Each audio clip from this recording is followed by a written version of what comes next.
Welcome to Losing a Child, Always Andy's Mom. On this podcast, we journey through the devastating experience of the death of a child. Grief is seldom discussed openly in our culture, and the death of a child makes people feel even more uncomfortable. We approach the topic openly and honestly, speaking to people who have lost loved ones and experts who help care for them. Whether you are a parent experiencing loss or someone who wants to support another going through this tragedy, this podcast strives to offer hope and help.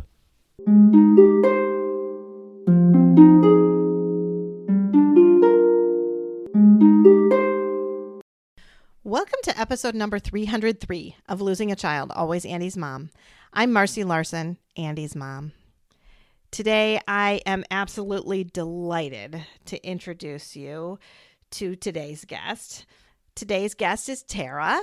Tarah is Maeve's mom, and as you will hear on the episode, Tarah and I have been emailing for almost 2 years now. You will also hear us talk about another mom that really was key in her healing as she started listening to the podcast, and that is Zoe's mom. And I've looked it up now, and Zoe's mom is episode number 135. So if you want to listen to that story and haven't listened to it in the past, you can go to andysmom.com/135, and that would be the direct link to that. I just know you're going to love hearing all about Maeve. I just thoroughly enjoyed this conversation, and I'm so excited that it has finally come to fruition.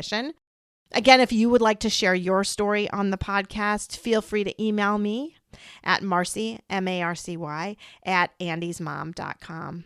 If you listened to episode 300 of the podcast, you would have heard Eric and I talk about something new. We are going to start dedicating episodes of the podcast to specific children. And if you want to dedicate an episode to your child, you can give a one-time donation of $125 or a once-a-month donation of $10 a month, and that will donate one episode of the podcast to them. That covers all of the production costs for that episode. Certainly, you don't have to do those amounts, but that is the specific amount that it costs to produce an episode. So I am adding this bit of the introduction in far after I recorded this episode with Tarah for a very special reason. My friend, Michelle, Corbin's mom, asked on Facebook for there to be donations given in Corbin's name because tomorrow, July 4th, is the 5-year anniversary of Corbin's death. That request resulted in donations in Corbin's name, and because of that, I wanted to add this very special dedication to Corbin today. Thank you, Michelle, for your friendship, and thank you to your friends for their generous contributions. But right now, I just want you to sit back and enjoy listening to Tarah, Maeve's mom.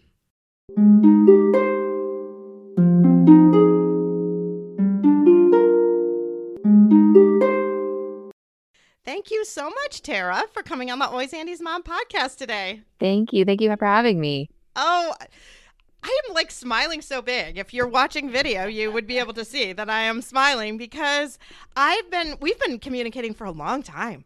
Yeah. Yeah.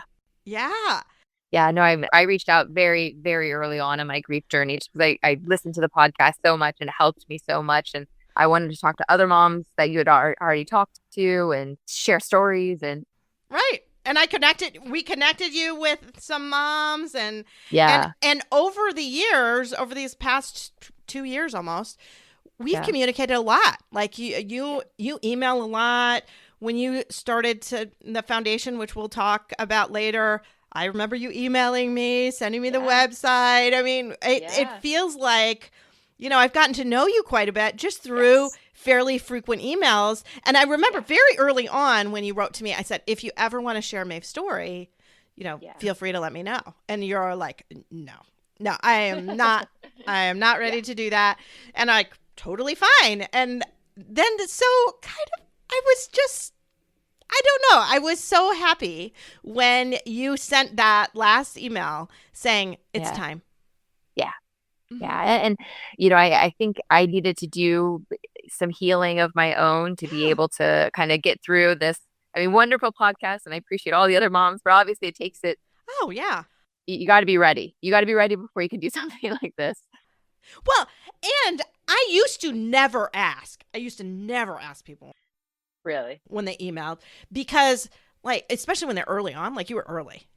And then I had somebody that was really early, like, want to be on. And I thought, okay, maybe I should not assume if they're early that they don't want to be on, because maybe they do. And I thought if I put out an open invitation, then they know that it's okay and that it's not like super picky and whatever. If you want to be on and you feel ready, great. If you're, 3 months into your journey and you want to be on, okay. If it takes you 20 years, okay. I mean, it doesn't matter.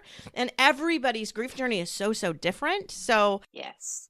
But anyway, it does make me happy every time I have someone do that, because that happens quite often. Yeah, I'm sure. Like I've talking to people for a while, or they join one of the Starlight support groups that I help facilitate, and they're in a support group for a while. I'm like, yep, it's time. So today is the day. Today is Maeve's day. Yes. All right. And we're very close to what would have been Maeve's 5th birthday. So when you had suggested, this week, I was like, okay, this is really, really meant to be, because it was, months ago when I reached out to you and you were like, how about this day? And so that was special too. So.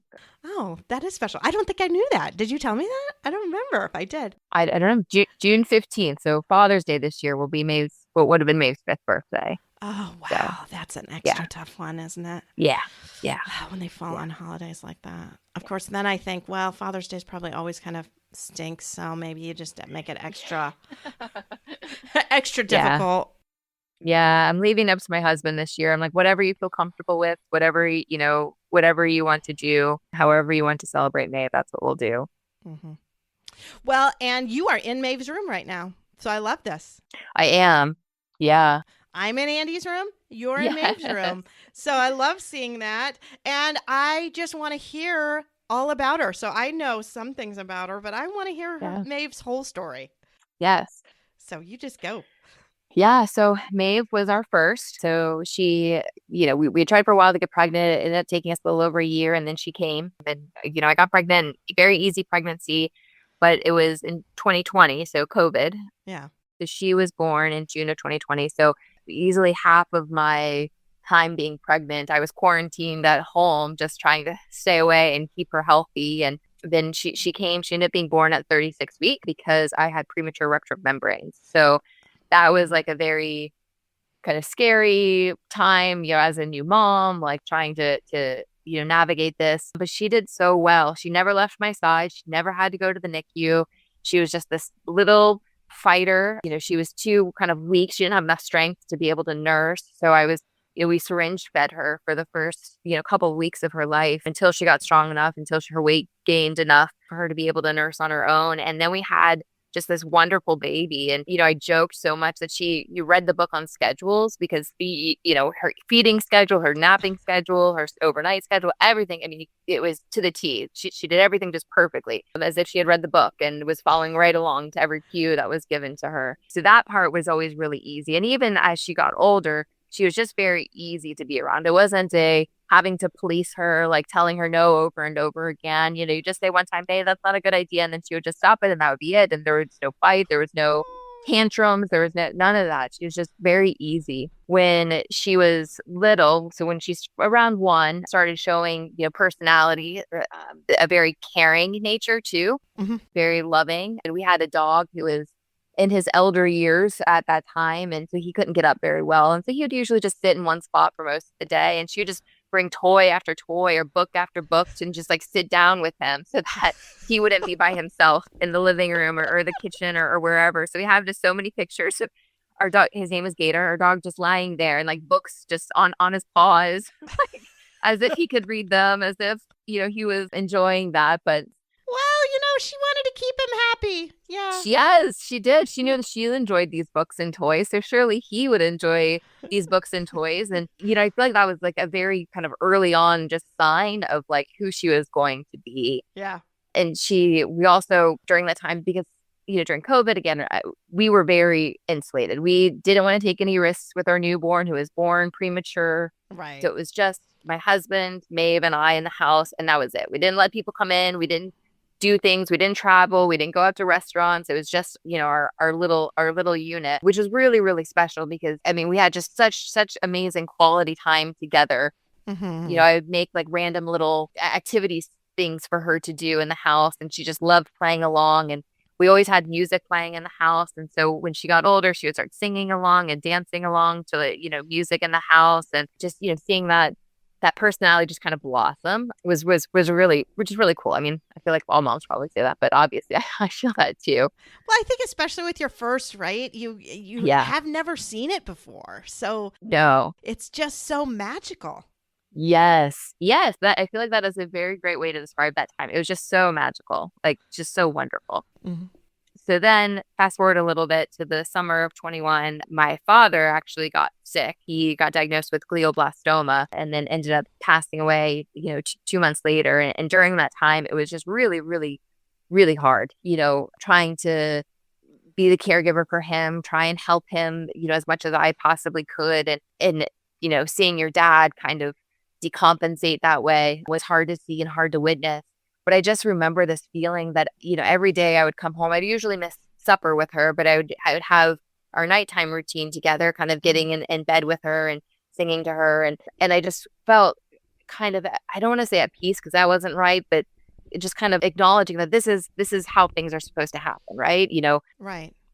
Grandparents and fathers pass away so that, the next generation come through. And this is the process. This is what happens. And she was absolutely kind of like my beacon of light, during that very, very dark, challenging time. And then 2 months after my father passed away, my grandmother ended up passing away too. And I had an uncle that passed away, her oldest, when I was middle school, high school, something like that. And then my father, her other son, passed away, 2 months earlier. And, I felt like at the time, not understanding it, but I felt like she lost her will. You know what I mean? Yeah. Like she had to bury 2 children. Like she lost her will to fight. She lost her will to live. Yeah. And at the time, I would talk to her and I'm like, no, you got to. It means so much different now, isn't it? So much different. Oh gosh. It's like, and I feel like the first time after Maeve passed away, and I really thought, like, allowed myself some time to think about my grandmother and what she had to have gone through. Like, I'm like, I get it. Yeah. I get it, Grandma. I get it. I understand now. And, and at the time I was just like, you have to stay with me. You have to see, more great grandkids, and you have to this and you have to that. But she just got sick and just, got worse and worse. And she just didn't have any fight in her. And again, I get it. Yeah. But, and then still, all during that time, I could come home to Maeve and I could come home and hug her and give her kisses, and we could play. And I could, again, have, these snippets of time that were just such happiness, and like such a dark period was, I mean, again, very special. And honestly, I feel like I needed that, at the time to help with that. And then, later that year, we ended up getting pregnant with our second. And so the following summer, a little after Maeve's second birthday, she became a big sister. Oh. This was the role she was meant to have. Yeah. Like she just loved it so much. She just always wanted to be around our son. And, I have so many videos of her, like him and like, the bouncy seat at like 2 months old. And she's trying to teach him how to give fist bumps and high fives and just like cheering, even though he's just sitting there not really doing anything. Well, you kind of knew she was meant to be a big sister from the dog situation, right? Yes, absolutely. From her wanting to read books to the dog and things like that. Like, this was a girl meant to be a big sister. Yes, absolutely. And, I just have so many videos and pictures of her just, wrapping her arms around him, giving him hugs, giving him kisses. Like this, like she always wanted him around. She always wanted to be around him. Like this, it was very, very special getting to see that side of her develop more too, Right. And she was, again, and he loved it too. Like he was just happy.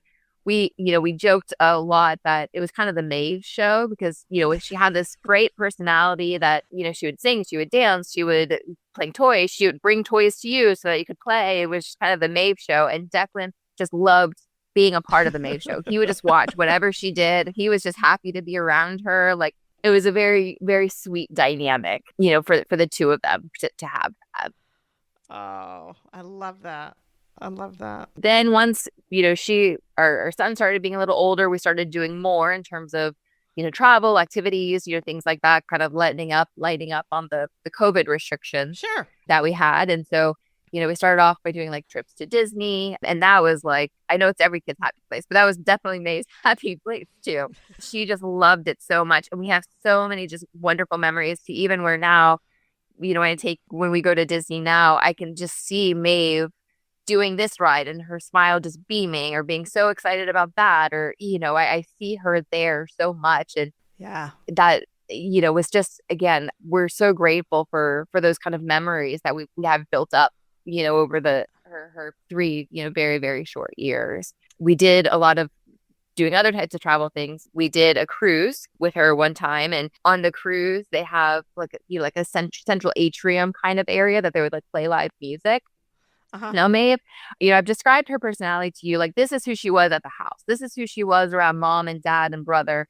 This is not who she was out in public. Out in public, she was like quiet, kind of reserved, like shy, like, you had to like work to get her to warm up to you. But like once you did something that like made her laugh or made her smile, like the world just seemed like a brighter place. Like she just had this this just energy to her. So, fast forward, we're on this cruise and we're walking back to the room from supper one night, and the central atrium, there's a band singing random songs or whatever. And she just goes into the atrium and starts dancing, like as if she were at home with us, just starts dancing. Nobody else is dancing. Nobody else. She's just doing her own thing, and she is having the best time.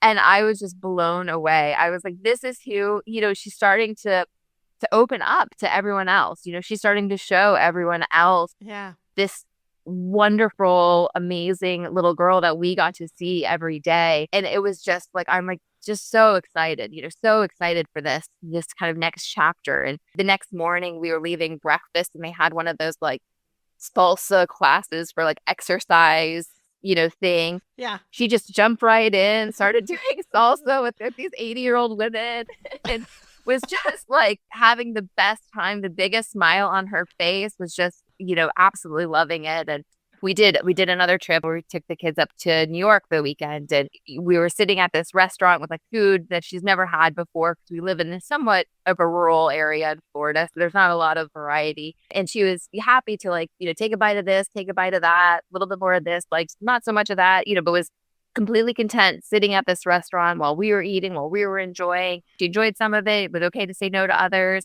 And then that was when I envisioned, I'm like, this is what the future is going to be like for us. Like, I'm going to be able to, we'll do mother-daughter weekends and go up to New York and see a show and try a new restaurant. And, I remember sitting at that table and just looking at her in such awe. And I was like, this is going to be amazing. Like, this is going to be so wonderful. We did, in terms of like day-to-day stuff, she started showing her personality too, and the clothes she would wear. So like once she started to get to the point where she could like pick out her clothes, she would, one day we were going to grocery shopping, kind of a list of errands to do, right? And so I had both kids, so she got herself dressed, we got into the car, we get to the store, I put my son in the stroller seat, I start pushing him, and I look down at Maeve, and she's just like head to toe and just crazy things. Like she had on this like really big goofy hat, like goofy, like the character Goofy hat. Yeah.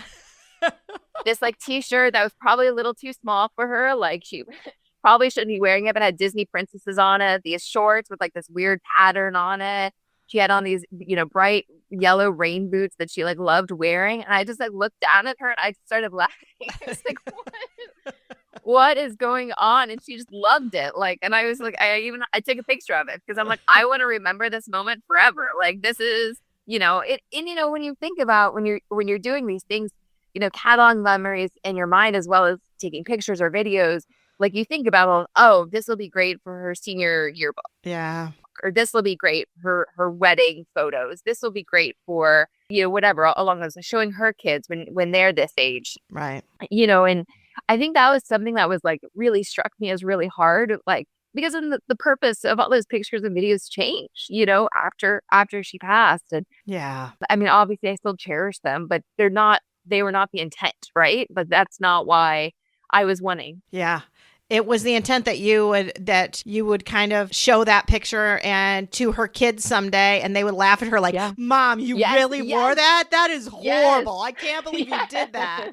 Yes. And that moment's not going to come. Yeah. No. Yeah. And then she started kind of towards the end. So we've had this same nanny. We've been blessed to have the same nanny. Her name's Jordan, since I went back to work after Maeve was born. So she's been with us, almost 5 years now. And she is a Taylor Swift fan. And so she kind of introduced Maeve to Taylor Swift. Oh dear. And so that became like a thing, like the last probably like 3 or 4 months. That became a really big thing to where, she would want to listen to Maeve's music, which was kind of the combination of like Taylor Swift and like Disney. And so like that, we had that playlist down, that Pandora station set, and Jordan went into Taylor Swift's Eras tour and brought back a t-shirt for Maeve to wear. And that became her favorite t-shirt. Like every time that t-shirt was clean, like she had that t-shirt on. And I just thought it was the cutest thing, seeing this little 3-year-old wearing the same t-shirt that you see, grown-ups wearing, and that classic Eras tour t-shirt. And she just loved that thing so much. And she actually was wearing that, on the day that she passed away, and it ended up having to be cut off of her. I don't know if it was the ambulance or the hospital. And we kept it, and we still have it. But it was just like, I feel like I could almost feel how like things shift once that was being cut off of her. Like, here was this happy, wonderful, like 3-year-old, and then this was literally being cut off of her. That was a bit of a gut punch. And still now, like looking at that t-shirt, in her room, like just the stark contrast, I guess, of what the before was like, and then what came, what came. Yeah. Yeah. Well, do you want to talk about now what happened to Maeve? Yeah. So we were going to DC for a work conference of mine, and because you're in the medical field, we hadn't talked about that, but you are. Yes.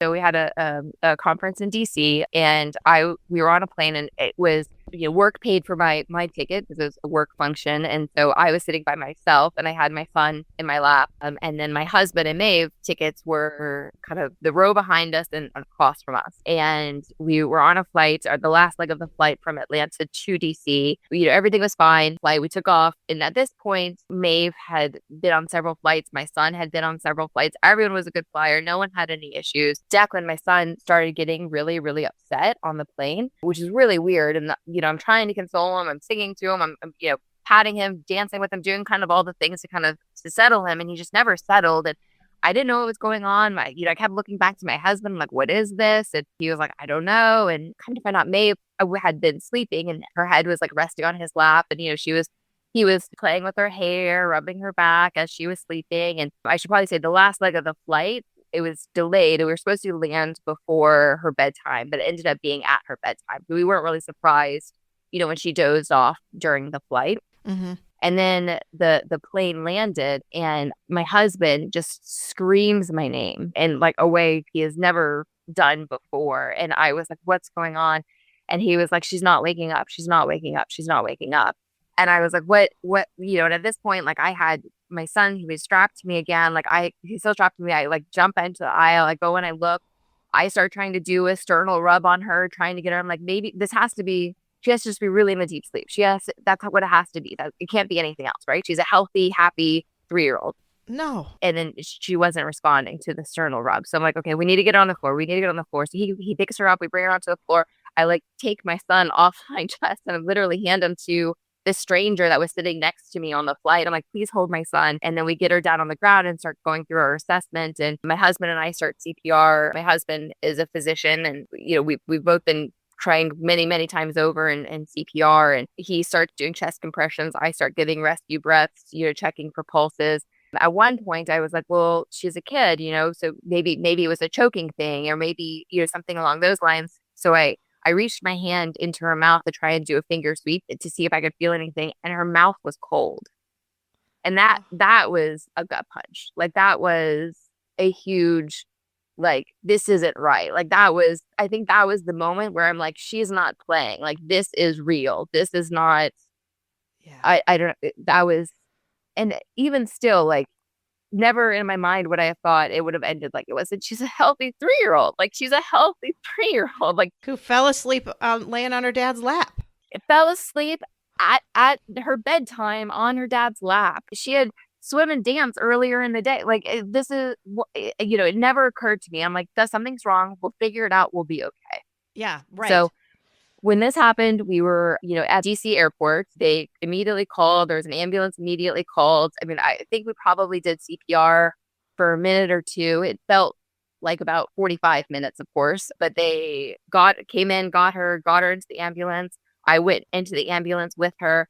They took her to the DC Children's Hospital, DC National Children's Hospital, and they took her into her trauma bay, and they started all of their resuscitations. And, they let me stay in there with her, which I was very grateful for. I knew not to interfere. I knew not to ask questions. I stayed to the back, and I prayed and I prayed and I prayed and I prayed. Yeah. And then, they kept doing checks, checking for pulses. They would do an intervention. They would, shock her. They would do a check, and, nothing was coming and nothing was coming. And the attending who was running the code came over to me and, just kind of explaining to me, like, what was going on, how they're trying everything. And I'm like, that's just, in my mind, I screamed. I'm like, please, she's a healthy 3-year-old. Like, you have to keep going. She'll have to come back. Like, this can't happen. Yeah.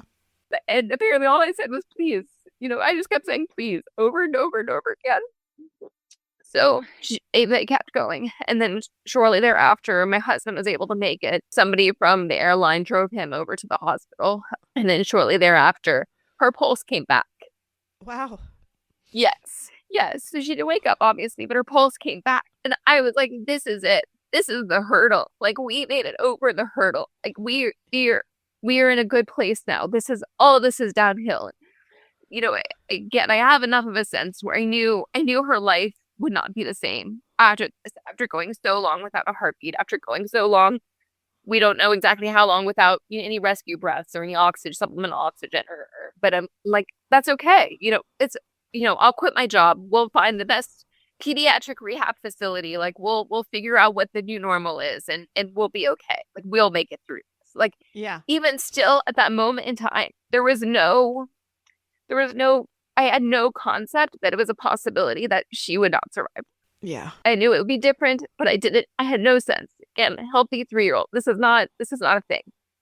So they get her stabilized enough. They get her up into the pediatric ICU, and the team there was wonderful. Like, the nursing staff, the attending, the fellow that were taking care of her, overnight, were wonderful. The social workers were wonderful. Like, they made it so that we did not have to leave her side at all. They brought us a coffee. They brought us a bottle of water. They, whatever was needed so that we could, like, stay by her and stay with her. All sorts of things happened, overnight, as I'm sure you can imagine. At one point, she went into DIC and she recovered from that. And, the attending, who was trying to give us, cautious optimism, if you will. Yeah. Was like, okay, well, the next thing is going to be the kidneys. Like, if she can make urine, then that will be a good sign. And I stared at that Foley bag for so long, just praying, please make some urine. Please make some urine. And, there was a little itty bitty bit of urine in there. And I was like, that's it. That, we're okay. We're, and obviously not sufficient urine that you would expect a 3-year-old to have over the course of many, many hours. But I'm like, this is, again, a healthy 3-year-old. They did a CT scan on her, which looked terrible, on her head, which looked terrible, likely from the DIC and then the hypoxic injury. But I was like, this, again, health.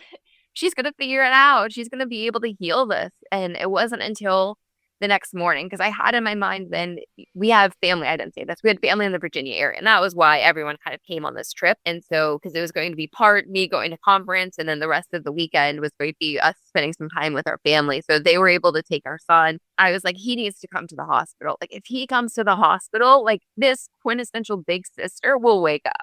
Yeah. She will want to hold his hand. She will want to give him kisses. She will want to reassure him that she is going to be okay.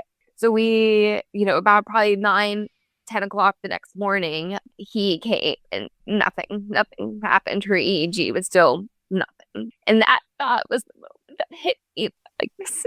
Yeah. Yeah, she's not going to wake up from this.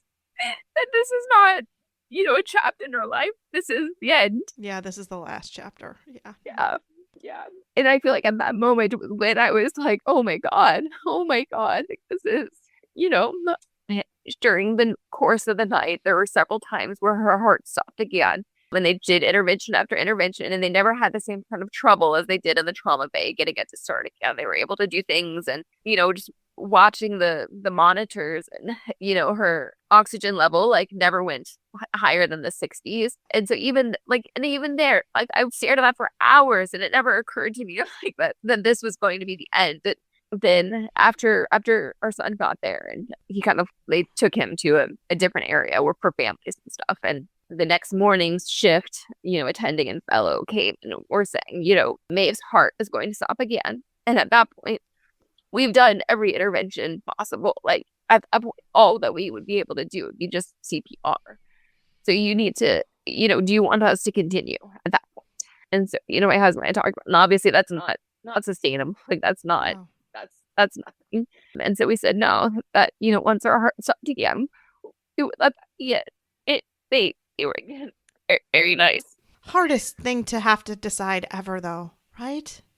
Yes, absolutely.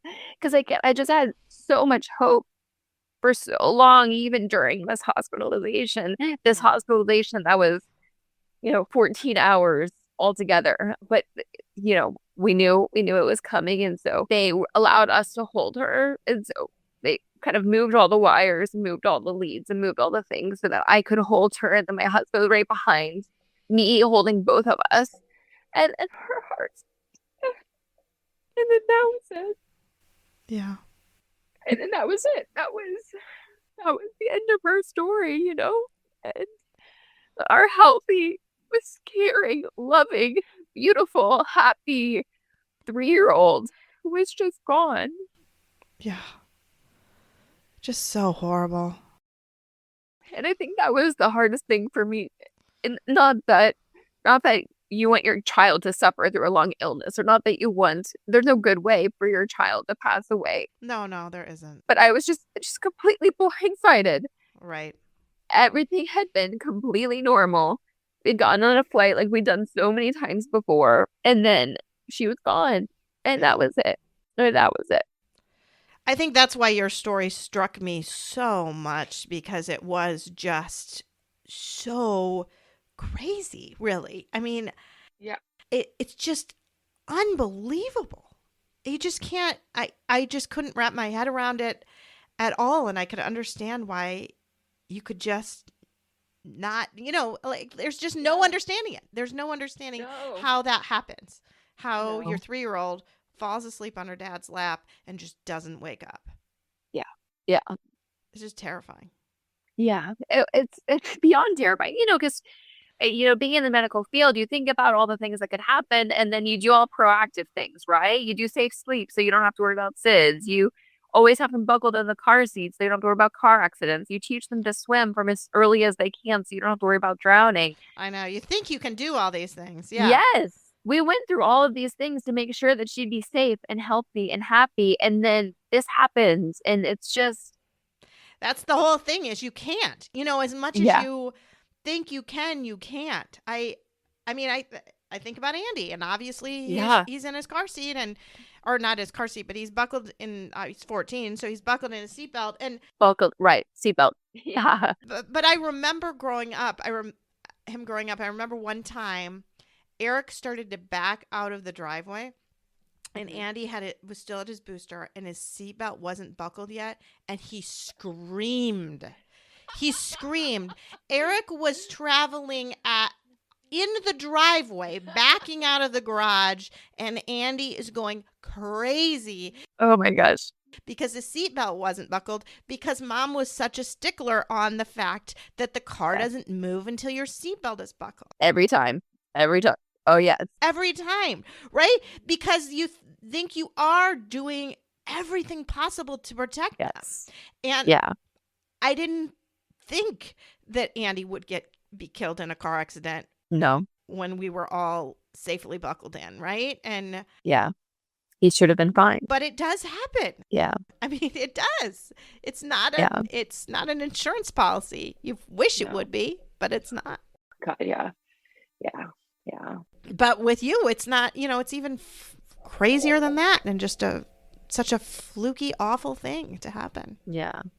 After she passed away and we started doing some more research, because, again, my husband and I both being in the medical field, like we felt like we needed something to point a finger at. Like this is what took our daughter away from us. Yeah. And, we obviously never got that specific kind of closure that we wanted, but we did find out about sudden unexplained death in childhood at that point, that SIDS does not essentially stop once they turn 12 months old, that, SUDC is a thing, and it's terrible. And it's a thing nobody ever wants to talk about.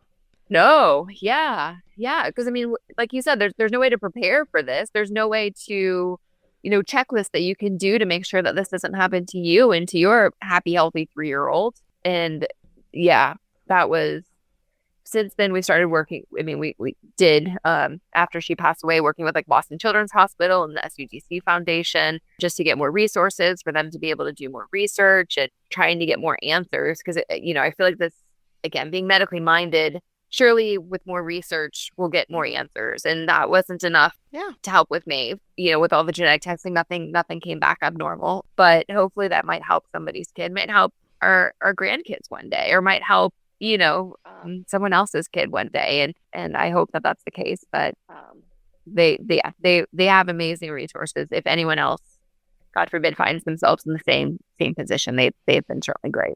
Well, I want you to talk a little bit now about you kind of coming across the podcast. Yeah. Because I think that really lends itself to this conversation now too. So yes, it was, I started seeing a therapist. The first therapist I saw was terrible. And it reminds me of your stories about the first terrible therapist. Yeah. She kept asking, like, how does that make you feel? How does that make you feel? And I was like, how do you think it makes me feel?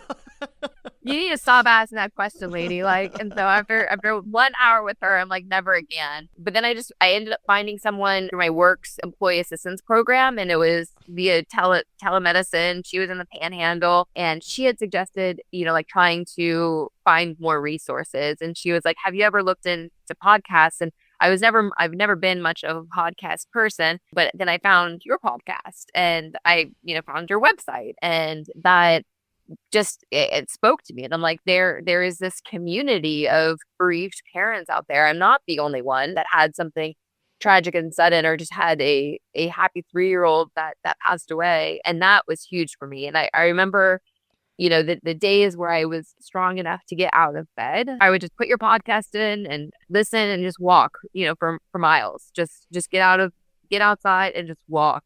And I would feel just so much better. I mean, obviously in those initial grief days, you don't feel good lying in bed for hours and days on end, right? It doesn't feel good. It doesn't make you feel better. But getting outside, being outside, moving your body, like physically, it would make me feel better. And then just listening to the podcast, I just felt so much more connected. And then I still remember, again, one of the first podcasts I listened to, because how your website breaks it down by, type of death and age and so forth. I found Zoe's mom on there, and that's why I messaged you, because I'm like, her story and mine are just so parallel. I just felt so drawn to her. And so I'm like, you have to let me talk to her. Like, yeah. I didn't know that was an option, but I'm like, she is a couple of years ahead of me on this journey. And like, I feel like she's my person, even though I had never knew she existed, before I listened to the podcast. Right. Honestly, I think I emailed you when I was like part of the way through the podcast. I don't even think I finished the podcast episode before I was emailing you, being like, please let me talk to her. Like, I think I'll feel better with that. So yeah, that was a huge help. And it was, I mean, your stories are very similar, because Monica is in the medical field as well. Yeah. And her daughter Zoe, I think she was 5, so I think she was a little bit older. Well, but that was part of it. So she passed away on her 5th birthday. Right. Maeve, because she came late, she actually passed away on her estimated due date. Oh, really? So that is that would have been her 3rd birthday if she came on her estimated due date. But because she came early, she had already turned 3. But that was another thing that was like, it just drew me to their story. I'm like, that is almost exactly what would have happened with Maeve. And But yeah, it was on her 5th birthday. Yeah, and she just unexpectedly just died. Yeah. That's why that was so, I mean, the parallels were just kind of crazy. Yes. Yeah. Yeah. And so since then, obviously, I did connect you with Monica. Yeah. And you've been in contact with Monica quite a bit, I think. Yeah. Yeah. A lot early on. It's obviously just kind of tapered, but she's, she was so wonderful to me in those early days. And again, like when you feel like you have that connection with someone that's been through that, like that, I don't know, you just feel so much more comfortable, or not comfortable is not the right word. Less alone. You just feel so much less alone. Yes, I think that's it. I think you feel less alone for sure. Yeah. Yeah. Yeah. So to all of you who have stories that you might feel extra drawn to and you might want to connect, almost everybody is going to say yes. I've never had anyone say no when they've written to me and say, hey, could you send my information on? I had that happen in the last 2 weeks. 2 different people have written to me that someone's story really touched them, and could I put them in touch, which I did both times. And so just know that is definitely an option, and going to the website can be really valuable too, because now we're at over 300 episodes, which still blows my mind away, but you can go through and you can go based on age, based on type of death. You can do a little cross referencing and find a story that is very likely similar to your own. And not that you don't learn from everyone, because you do, right? I mean, you'll be the first to say you learn from absolutely everyone, and I learn from absolutely everyone I've talked to. But sometimes those ones that are close to your own can, be a little more special to you. Yeah. Yeah. And you're right. I've listened to, I can't necessarily say all of them, but certainly a majority of the 303 episodes. And I feel like I get something out of every conversation. Yeah. Even if it's an adult child, or even if the circumstances are completely different, or, I feel like it's still, you still learn so much from the others in this community of ours. Yeah. Well, I want you to talk about what you've done now since Maeve's death, and just in her memory. So your grief journey a little bit, and then her foundation and all of that. Yeah. Yeah. Yeah. I feel like we used a lot of resources in terms of the grief journey, things that we've done. And we've gone on a couple of grief retreats, which I feel like have been very, very helpful for us. Yeah. Because we had a son, we were limited in ones that we could do that would allow us to take him with us. Because, obviously we didn't feel comfortable leaving him behind at all. Of course not. Of course not. Yeah. He was pretty much attached to us, around the clock. It was hard for us to let him leave our sight. So, we ended up going to, and I don't know if a lot of people talk about it, the Golden Willow. Oh, that's not one. Out in New Mexico. Okay. Oh, yeah. Yeah. Beautiful. It's outside of Taos. Yeah. It was absolutely wonderful. And the perfect kind of balance for us of, one, just a beautiful, serene setting that has just like this spiritual vibe to it. And then 2, the interactions that you had with the staff there, they take care of everything for you, food, where you stay. They picked us up from the airport. They took us back. So we really just had to kind of book it. And then they took care of everything else. And while we were there, they would do yoga, but it was like kind of mindfulness yoga, more so than just trying to get a burn. And they had massage that came out twice during that week. And then every day we met with, one of their counselors kind of in the morning, and in the afternoon met with kind of a spiritual guide. And so kind of brought in this other element to kind of our grief journey that like we hadn't really kind of tapped into until that point. And it was something that seemed to just kind of kept coming up. I would read a book and they would talk about it, a bereaved parent book, and they would talk about it. Or I'd read something and it would talk about it. I'm like, okay, I feel like that specific Golden Willow, keep coming back. I'm like, this is a sign that we need to go. And it was just such a great experience for us. And, certainly what we needed. We went probably about 9 months after Maeve had passed away. And it was just absolutely wonderful. And certainly, read all the books as well, and listen to your podcast often to kind of help us through that process. In terms of the foundations, when Maeve had passed away, I didn't really think, you're not thinking about what you're thinking about, like trying to make it through the day, right? You're not thinking about much else. And one of our good friends, actually the wife of the husband and wife that set my husband and I up, many, many moons ago, kept reaching out, and she's a very good friend of ours, saying that people are wanting to help. They're wanting to make donations for Maeve. Like, what should they do? What should they do? And, at the time I was like, oh, probably, $5 here, $10 there, something like that. And she was like, well, you need to, think if this is something that you want to do, what if you want to do something with this. And I started off and I was like, I really like, she was going to preschool. She was in summertime, but she had been going to preschool, and they had a playground specifically for the 2-year-olds. And I was like, wouldn't it be nice if we were to put like a butterfly bench in the playground that could be like a memorial bench for Maeve, and that could be something, special for her. That was kind of where it started. And then, people just kept donating money, and it was one of those things where, like, one, it gave me some sort of purpose trying to get like a 501c3 set up, because obviously it takes it takes effort. It doesn't just happen. You have to apply to the IRS, getting a bank account set up for the 501c3. It was just kind of thing after thing, having to do on my to-do list. But people kept donating money, and it just felt like for every like dollar that somebody gave, like someone was trying to say, like, I see you. Like, we loved Maeve too. We loved the stories that you would tell. We loved, the person you got to be when you were her mom. Yeah. It felt like a hug.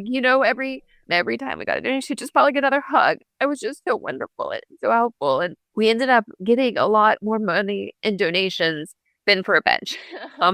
And so we ended up taking over part of that 2-year-old playground and then making it kind of like Maeve's memorial garden out of it. So we had 2 raised beds, one that was just a butterfly garden, and the other one had different like fruits and vegetables for the kids to be able to like interact with. So strawberries and tomatoes and basil and mint, and a lot of things are just kind of easy to grow, but easy for them to like play with and appreciate.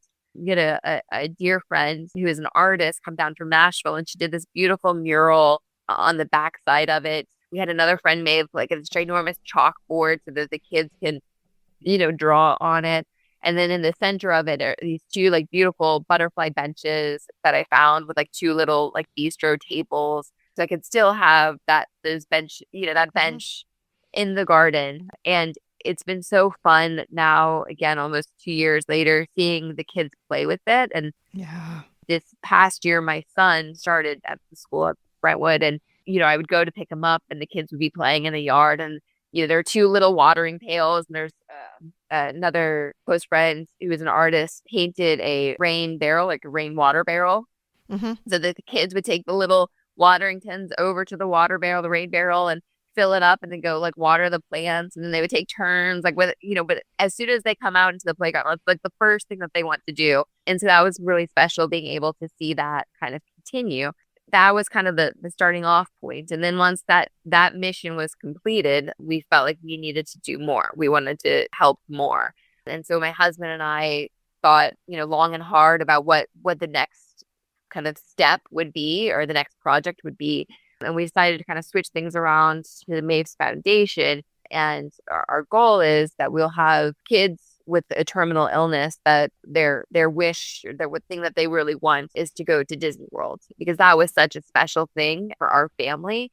And we're so grateful for all of those memories that we have at Disney, and again, she doesn't get to continue to go, but we get to still think of her there. We get to still see her there when we're, doing these rides that she did and she loved. And so we wanted to have other families get that chance too.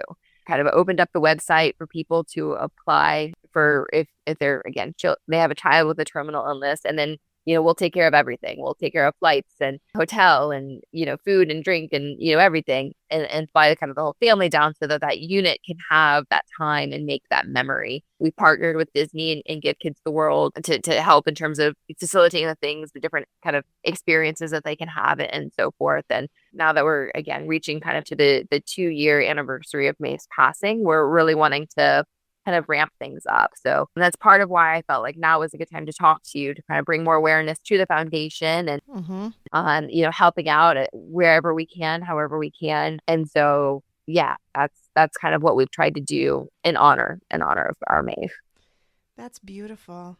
I still remember when you sent me the link to your website, and it had a butterfly bench.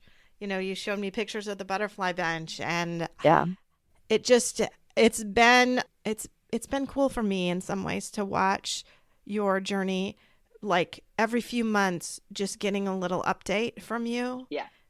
Because it's so crazy when you're going through it. And I've said this so many times, and I said this to one of my partners just lost his wife, and I said it's so hard in grief because you know that tomorrow is not really going to be very much better than today, if at all, right? It may even be worse than today. It's not much different. But when you see people over time, and especially with someone like you that I hear from every 3 or 4 months, the changes I've seen in you are pretty remarkable. And then you probably don't notice in yourself until you look way back. Right. Yeah. Right. Yeah. But that's Very why much it was so, I mean, when I first started talking to you, there was no way you were going to be on the podcast. And now it's just, I mean, I love being able to share Maeve's story. I love being able to hear more about her and hear about how you're doing now. Yeah. Yeah. Thank you.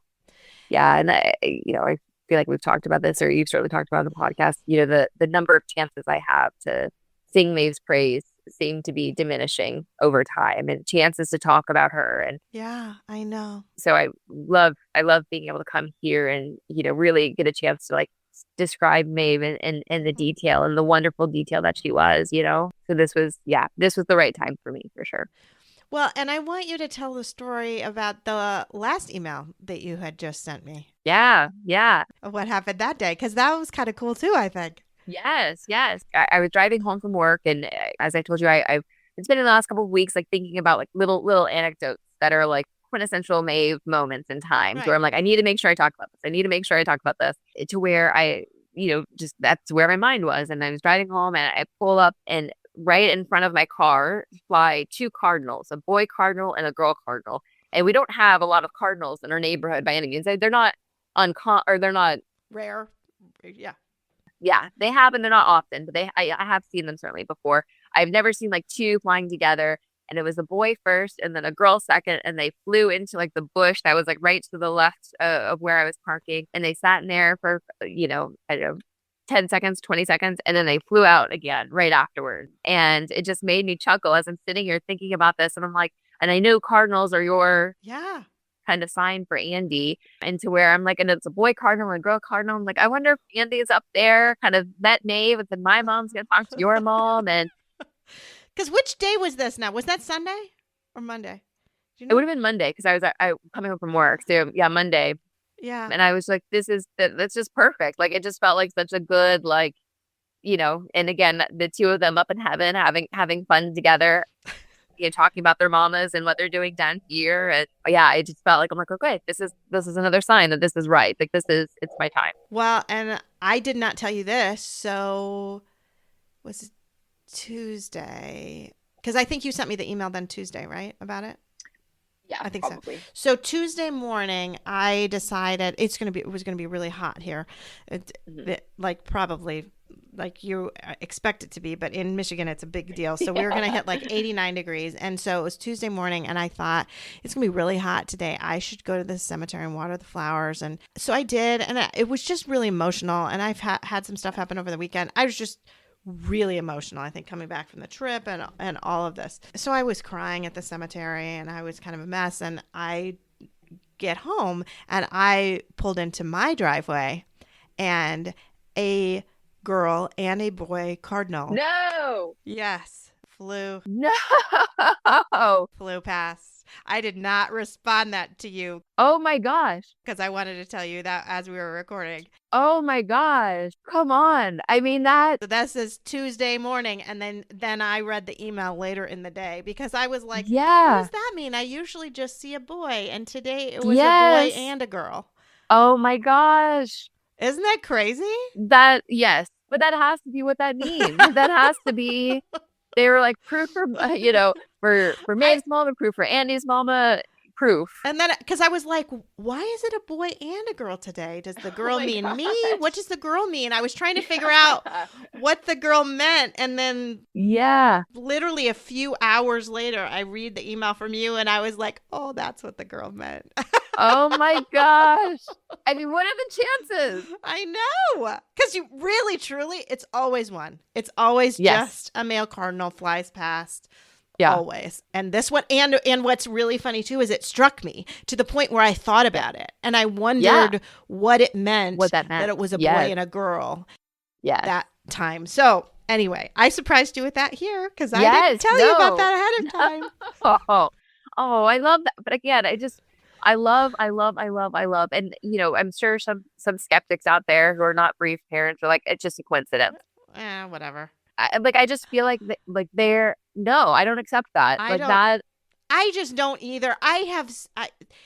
Those cardinals come to me at the moments when I absolutely 100% need them. And that's just Need them. Yeah. It's just all the time. I mean, I went outside the other day and was funny. Somebody was writing to me and I started hearing a bird singing. And of course it was a cardinal. And then I was answering an email and I left and I went back inside and then I came back out and I was distracted. I was doing some other things. I wasn't thinking about the cardinal. And then I started rewriting the email again. Cardinal started singing like, oh my gosh, I guess Andy really wants me to answer this woman. I'm really glad I did, Yeah. It just feels like they're just there when I need them to be there. Like that Tuesday morning, I needed that cardinal to fly by, but I didn't know why a girl was There was a with boy and a it. girl. Yeah. Yes. We've butterflies have been our kind of thing that we look for, that we see Maeve in, and not just kind of like any butterfly, but there have been times where like we've been together as a family and a butterfly will literally follow us, for I don't know 20 yards, follow with us, and it's like butterflies don't do that. Like we're not carrying nectar here. There's no reason for this butterfly to follow us. But it's as if the butterfly is part of the family, walking down the sidewalk, and we've had a lot of kind of little moments like that. That it's just, like I just, I feel her presence with us, and that just makes me so happy. Yeah, I love that too. Absolutely. Yeah. Well, thank you so much for coming on the podcast and sharing Maeve and sharing these wonderful stories. I do feel like I got to know her even better, so I love that. I love that. Yes, good. Yeah, thank you. Thank you. Thank you.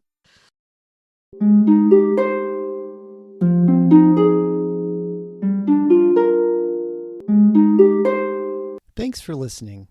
If you found this helpful and would like to support the podcast, please leave a 5-star rating and comment. To help financially, you can type Andy's Mom, one word, to the number 53555. This provides a link to GiveButter, which allows donations through PayPal, Venmo, Apple Pay, or credit cards. GiveButter will provide a receipt of your tax-deductible donation, or you can visit the donation page at andysmom.com/donate.